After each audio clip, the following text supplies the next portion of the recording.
Yo mga kadiscovery, ito po yung maangas nating motor, ang Yamaha Insider Dia 2 155cc. Alam po natin that this motorbike is pricey, napakamahal po. Tapos ito pong motorbike na ito, talagang yung mga mata ng mga magnanakaw, talagang ano sa kanila to, patok na patok. So ano po yung gagawin nyo po para protection po yung motorbike na? Kailangan po natin install yung GPS tracker ng Osano. Osano on! So now, tuturo ko po sa inyo kung paano po mag-install ng GPS tracker. Ito po yung actual device.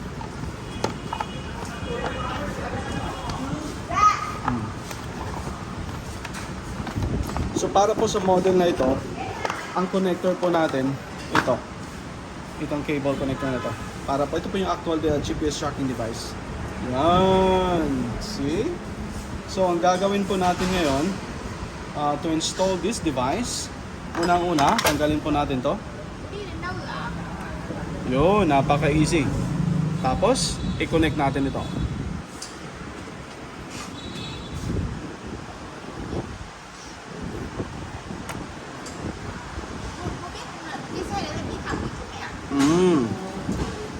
Ma-feel nyo po na tama yung pong pag-connect nyo kasi meron pong kunting click na tunog, okay? Yun, tapos i-cover po natin yung rubber para po yung tubig hindi makapasok. Tapos tanggalin na po din natin to. Ayun, oh. So ang susunod po natin gagawin, kukonek po natin yung wire na ito dito po. Okay? Yan.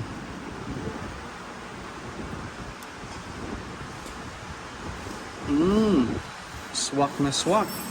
Tapos ngayon, ang ito pong wire na ito, saan po yung violet na wire?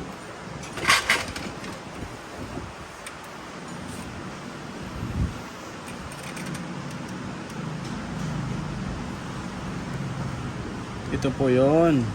Tapos yan.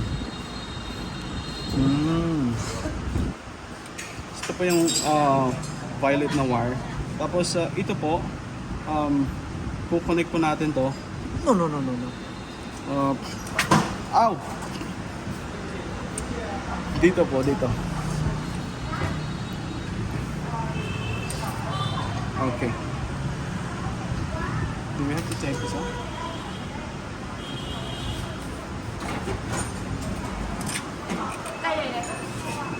Yeah. Okay.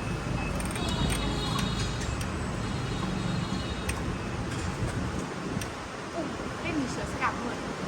Bán rồi ạ. Đây là bán mới rồi. Đây là bán mới. Mình bán á. Mình bán phải xe đạp thôi. Không, chứ mình sẽ đạp. Xe đạp bên nhà ông bà. Yun, no? Tapos,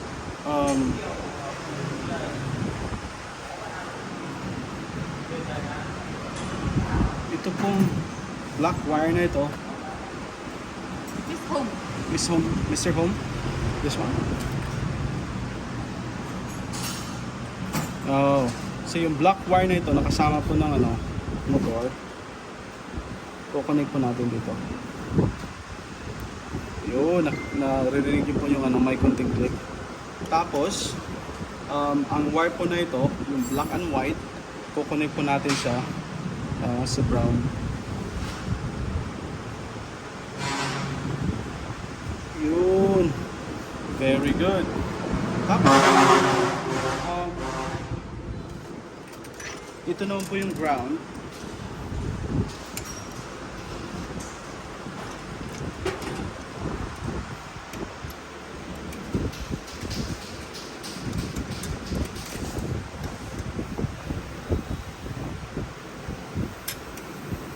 Yun, oh.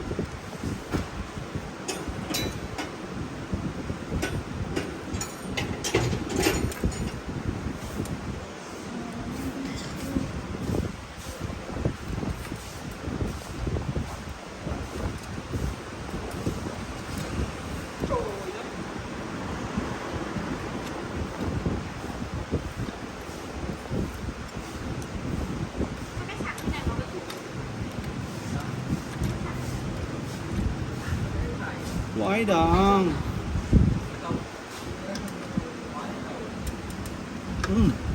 Yun. Check po natin yung dashboard. Kung yung tama po ba yung wiring natin. Ito dashboard. Yun. So, ibig sabihin, tama po yung pag-connect natin. Tapos ngayon po, para po yung GPS tracking device mag-work po sa app po natin. Sa app po natin na nag-install dyan sa phone. Gagawin po natin, scan po natin yung QR code. Ito po. Tapos, i-activate po natin yung information ng GPS tracking device ito. Kasi po, yung device po na ito, nagkikarry po siya ng exclusive SIM card na para lang po sa may-ari ng motor na to, which is sa'yo po. So, ibig sabihin, yung SIM card dito, nakaregister po sa app mo dyan. Tapos ngayon po, ang gagawin po natin, itali na po natin dito. Pwede, butangan pa niyo muna ugan niya. Sorry, yeah. So you have to wrap this one with a plastic wrapper. So this is just for demonstration purposes. So, balutin po natin, hindi po natutunaw yung plastic. For ano lang po, for demo purposes. Yan po ito, for example. Ang reason po niyan, kahit ito po yung waterproof, just to make sure, para po may 2 layers of protection from water spill. So, ito po, tapos, And tape it, tape. yeah, we gotta tape it. Do it.